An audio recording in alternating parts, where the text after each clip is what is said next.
can put up with being sick. What I cannot stand is the chaotic way that things get done in this country. I always get the feeling as if I've landed on another planet. Will you please sit down, all of you? Sonia! Sonia! It's like she's not even listening to me. You sit down too, Nanny.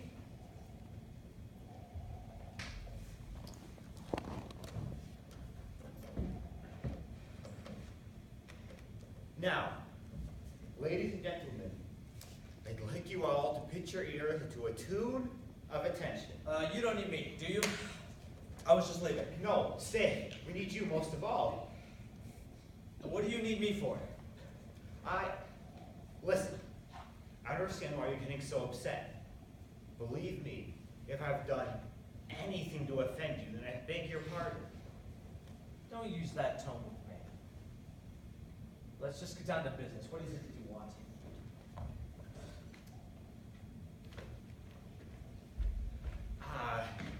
Here's Mama.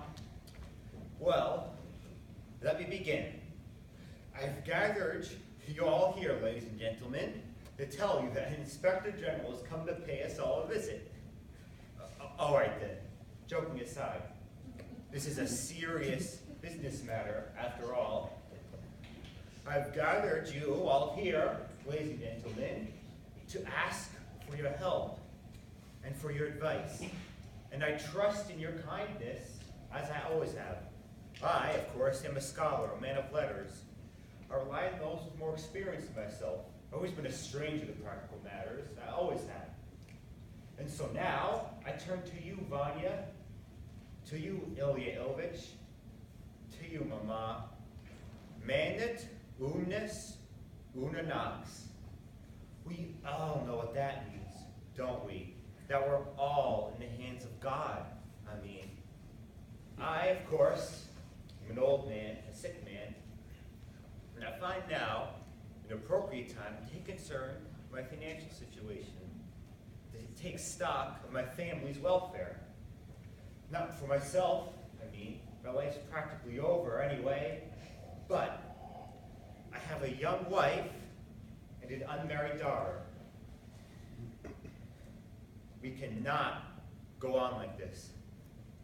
Living in the country, we're simply not country people. But, of course, we cannot afford to live in town based on the income we get on this property. And if we were to do something like, say, sell the timber rights, then that would be a one-time transaction. It could never be repeated.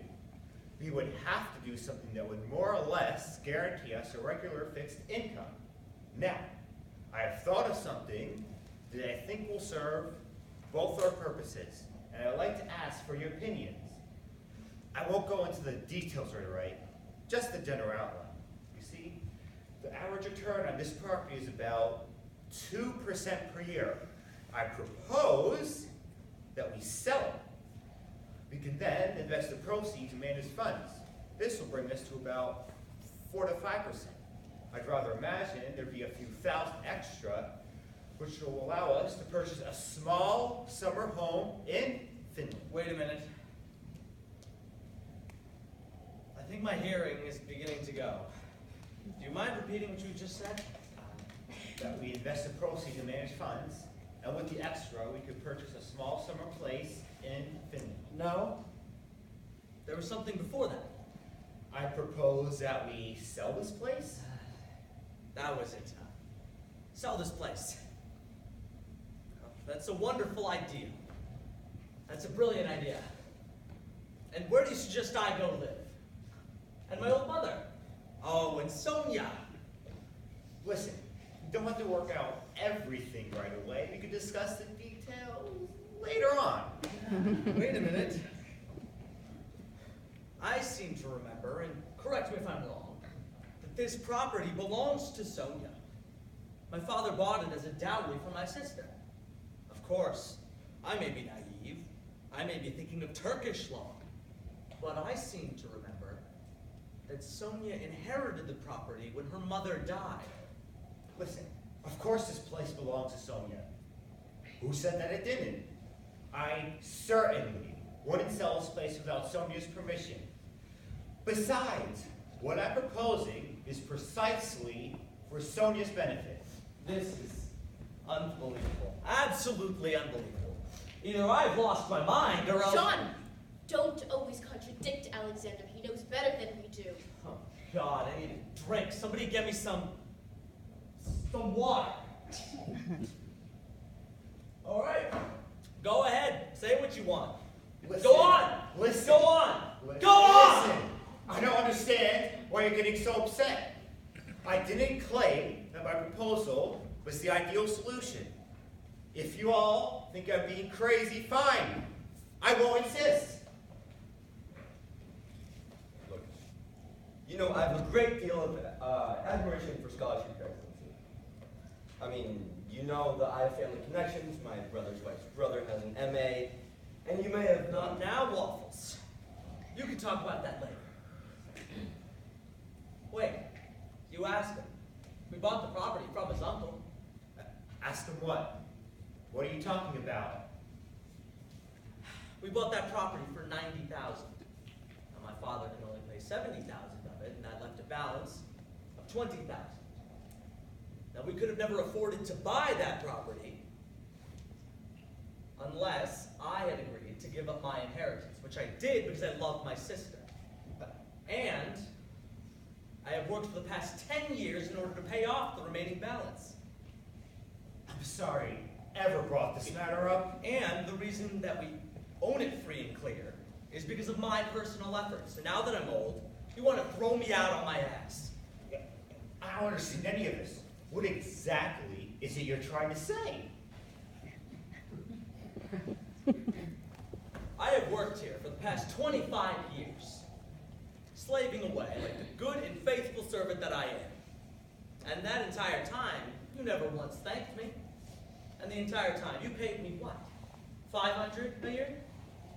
You never even once offered me a raise.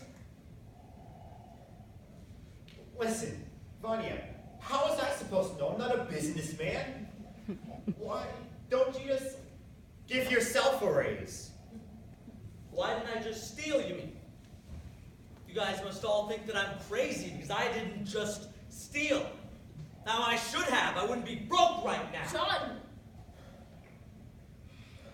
You can't talk like this. You've got me so upset I'm shaking. You can't just fight with your family. I have shut myself up here in this country for the past 25 years. Me and this mother of mine. You can't. You mustn't. You just mustn't. We worshipped you. We thought you were some kind of a higher being. We memorized your books and articles. And they weren't worth shit. You've cheated us all. Will someone please calm down? I've had enough of this. I'm leaving. Father, I demand that you stop this. Right now. I will not stop this. You. I've wasted the best years of my life because of you. Because of you, I've never even had a life. Listen, Vanya, I don't understand why you're getting so upset. If you just want to go back, then fine. I won't insist. Get me out of this hellhole. I can't stay here another minute.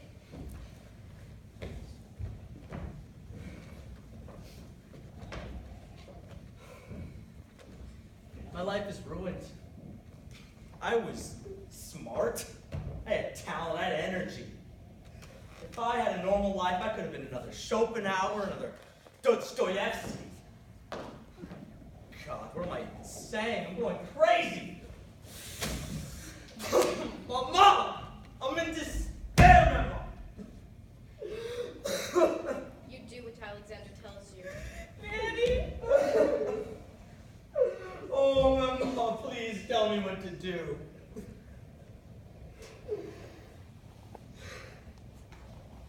No? Nothing. No. No, you don't say anything. I know what I have to do. You're all gonna remember me for a long time. someone please tell me what's going on and keep that madman away from me. He has to move into the village or into the barn, but I don't care. I absolutely refuse to spend another night under the same roof as him. We're leaving here today. We have to start packing. A mediocre little man. Papa, you have to understand how unhappy we are. You have to understand. You remember when you were younger, Uncle Vanya and Grandmother used to sit up nights, translating your books and copying your papers, night after night. Uncle Vanya and I worked around the clock, and we saved everything we had and we sent it all to you. We never spent a thing on ourselves. I'm saying this all wrong, I know. But you have to understand how we feel, Papa. You have to understand. Alexander, for the love of God, go talk to him.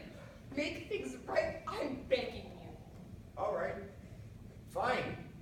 I'll go talk to him. I'm not in the least bit angry, and I have nothing against him. But you have to admit, his behavior is absolutely outrageous. All right, fine. I'll go talk to him. Be nice to him. Explain things.